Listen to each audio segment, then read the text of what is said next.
Assalamualaikum warahmatullahi wabarakatuh. Perkenalkan, nama saya Teguh Rahmatillah. Di sini saya ingin menyampaikan tugas agenda 3 mengenai aku, Smart ASN, dan instansiku. Pemateri untuk agenda 3 ini sendiri adalah Ibu Rofiah di kelompok kami. Saya sendiri bekerja di instansi Puskesmas S. Parman, bagian mereka medis. Saya golongan 2, angkatan 8, kelompok 4 dengan nomor daftar hadir 34. Untuk penyampaiannya sendiri terkait tugas ini ada beberapa poin penting. Yang pertama adalah profil instansi, kedua tugas di instansi, tugas saya sebagai rekomendasi di instansi, ketiga pelayanan yang diberikan, keempat standar pelayanan, yang terakhir keterkaitan tugas dan tujuan instansi. Untuk Puskesmas S. Parman sendiri, saat ini Kepala Puskesmasnya adalah Ibu Dr. Tutik Darmayanti, yang beralamat di Jalan Antasan Kecil Barat nomor 27, ke Kelurahan Pasar Lama, Kecamatan Banjarmasin Tengah, Kota Banjarmasin. Kemudian visi dari Puskesmas S. Parman sendiri yaitu Kayuh Baimbai menuju Banjarmasin Baiman, dengan artinya yaitu bertakwa, aman, indah, maju, amanah, dan nyaman. Untuk misinya yaitu yang pertama memberikan pelayanan kesehatan yang bermutu, merata, terjangkau, dan berkeadilan. Kedua, membangun profesionalisme dengan memberikan pelayanan kesehatan yang optimal baik bagi individu, keluarga, maupun masyarakat. Ketiga, mendorong kemandirian perilaku sehat bagi masyarakat di wilayah Puskesmas S. Parman. Yang terakhir, menggerakkan para aktif masyarakat dalam mewujudkan lingkungan sehat. Untuk wilayah kerja Puskesmas sendiri mencangkup 2 wilayah kelurahan, yaitu Kelurahan Pasar Lama dan Antasan Besar. Untuk denahnya bisa dilihat seperti ini. Untuk Puskesmas S. Parman sendiri dekat dengan Masjid Jami, dekat dengan Rumah Sakit Islam. Kemudian saya sebagai pereka medis berdasarkan Permenkes nomor 269 tahun 2008 tentang reka medis. Ini peraturan yang mengatur tentang reka medis, dengan arti adalah reka medis sendiri adalah berkas yang berisikan catatan dan dokumen tentang identitas pasien, pemeriksaan, pengobatan, tindakan, dan pelayanan yang telah diberikan kepada si pasien. Kemudian saya sebagai seorang pereka medis yang bekerja di Puskesmas S. Parman, khususnya di bagian pendaftaran, memiliki peran penting untuk menjadi penilaian awal dari masyarakat terhadap pelayanan di Puskesmas sendiri.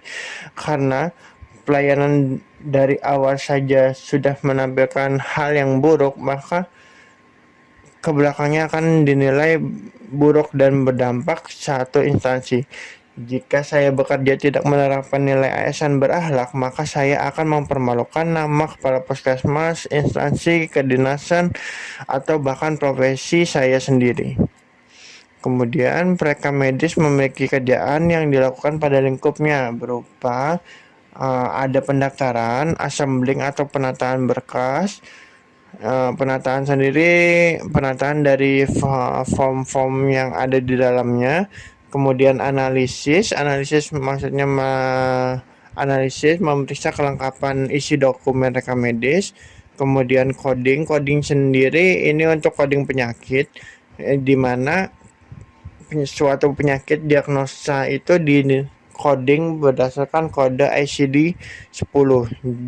Jadi jika si pasien berobat ke wilayah lain atau ke luar negeri sekalipun, untuk masalah penyampaian diagnosanya akan tersampaikan karena satu kode itu sudah mewakili satu diagnosa.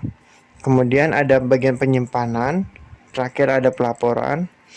Untuk layanan yang diberikan sendiri pada lingkup rekam medis, layanannya berupa adalah data kunjungan per bulan, itu ada laporannya di situ karena kami melakukan input data, entry data pasien berobat, pasien umum ataupun pasien BPJS. Kemudian ada bagian pendaftarannya, untuk menunjang data kunjungan per bulan.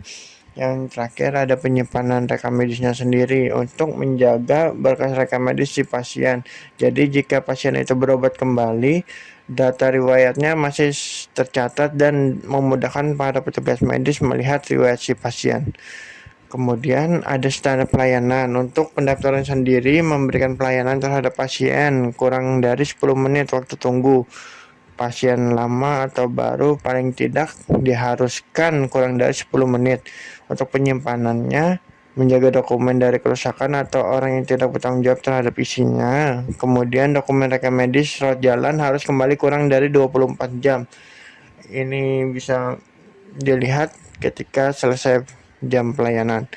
Kemudian ada analisis. Analisis ini kelengkapan isi rekam medis harus 100% karena memudahkan petugas dalam pelayanan berikutnya. Karena jika keadaannya tidak 100%, terutamanya bagian diagnosa, maka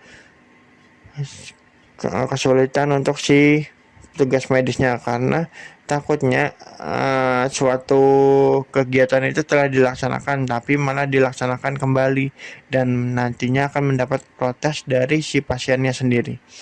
Untuk keterkaitan tugas yang dilaksanakan dengan tujuan instansi adalah bentuk pelayanan yang diberikan pada unit rekam medis telah mendukung visi dan misi puskesmas berdasarkan standar pelayanan profesi. Bagian yang memang terlihat mendukung adalah pada misi pertama, yaitu memberikan pelayanan kesehatan yang bermutu, merata, terjangkau, dan berkeadilan.